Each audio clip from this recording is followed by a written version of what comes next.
What is up, guys? Welcome back to the channel. Today we have Princess of Souls by Alexandra Christo. So I believe I have read one of her books, but I believe I DNF'd it. I'm actually not quite sure now, but I know I have recognised this author. So this is one of the new books that I believe we got from Fairyloot? I think so, yeah, Fairyloot. So at the top it says, a girl cursed from eternity, a boy on a quest for vengeance. That sounds good. And it was like, yes, I love this cover. It's this snake circle. You got these half moons. It's beautiful. And then we have this orange sprayed edges. Beaut. And I believe it is signed by the author, which I am happy with. And then we have the back. There are many who believe they can cheat death. But where they fail, I take their souls, every single one. So we have, let me actually see that. So we have Celestra is a heir to a powerful magic, locked away in a tower by a cruel king. Her destiny is to foretell death and harvests doomed souls to feed his immortality. Then we have Nox, is a soldier who has spent years plotting vengeance on the crown. Now he's determined to steal the king's immortality and kill the entire of his court, starting with Celestra. Back when these two futures become intertwined and death seeks both their souls, they're forced to put their trust in each other. Can they work together to escape their dark fate? I wonder if they can. So, for 16 years, Celestra has basically been trapped in the tower of the floating mountain as the head of the king's witch. Celestra is destined to suffer a life of servitude to this merciless King Surface. I'm sorry if I can't say his name right, but hey ho.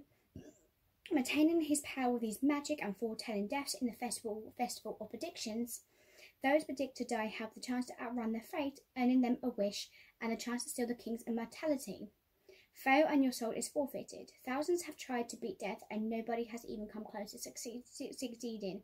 That is till this reckless, charismatic Nox comes in, offers up himself as a candidate.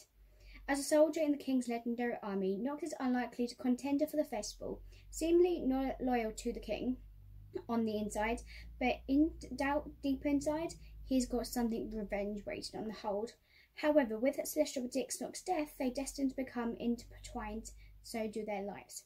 So only by working together can these two survive long enough to change the hands of fate and escape the darkness that has consumed the world. So, this is literally a little thing. When I was young, before my mother became a stranger, she read me stories of princesses. Fairy tales of demure women, powerless, locked up in towers, waiting for a rescue by a handsome prince who would whisk them away for an adventure. I'm not a princess, she says.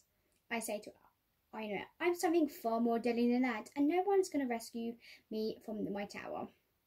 So this was literally definitely, when it was saying about like towers and locked up, and I was like, this is definitely giving me Rapunzel vibes, because, you know, a long tower, there's no way of getting out, no one can pick her up.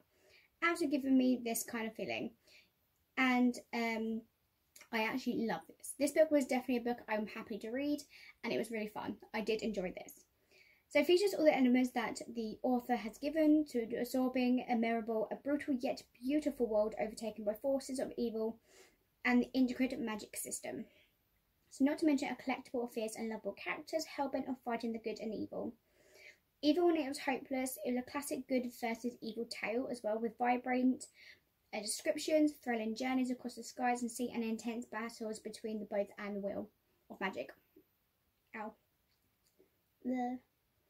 So The Princess of Soul is really two-handed of a novel. Its strength built on brave and kind heart of its two protagonists.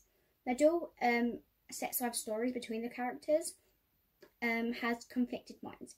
We live every loss and heartache with them. We experience every hope they fear. Both these characters also have more in common than they realise at the start. And then when they start getting more time spent together, they realise something completely different. And then they're like, oh wait, maybe you are the one. And stuff slowly starts leading on.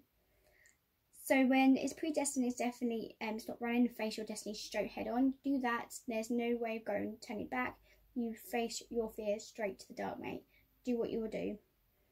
Just reading this one, like I said, I DNF'd a book before from her, and I didn't really like this one. I think it was The Kill to Kill Kingdom. I believe it was like a Little Mermaid retelling, but this one I really enjoyed it. I loved the perspective of it. There's the whole thing of it. I cannot wait to reread this again myself. That's to say that. So the book's pretty approach as like the reader becoming bored, but you might find yourself wishing that certain scenes were drawn out a little bit more to feel the emotions and weight of particular moments. So this was lent to enemies to lovers relationship between little then more of none. But it's difficult to feel too shortchanged when they make such a disarming and formidable team. But it was amazing. So, what would happen if all 4 characters were thrown together in the same book? Perhaps all of them. You know, the two characters from Tear Kingdom, if you was wondering. Anyway, that is everything for this book. I am very happy with this, but anyway, thank you guys for watching, and I will see you guys next time for the next book. Bye!